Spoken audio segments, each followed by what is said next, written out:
Mapagpalang araw mga kapugrot, andito tayo ngayon sa Kevin Henry Rojas Branch para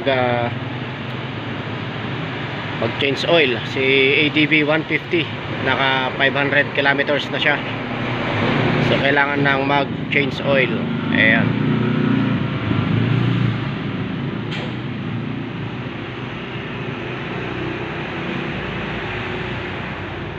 sa mga gustong mag-avail ng kanilang mga installment basis.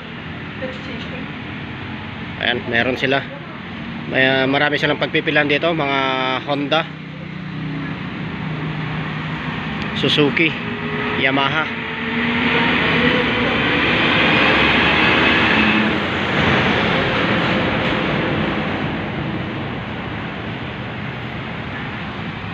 Ayan. So mangyari lamang na pumunta rito at magtanong-tanong. Ayan, ito yung Kevin Henry. Iyon o. Ayan, pwede kayong magsadya rito sa Rojas Isabela, Bantog Highway. Ayan, at magtanong doon sa kanilang mga sales lady na naggagandahan. Ayan, matanggap din sila dito ng change oil.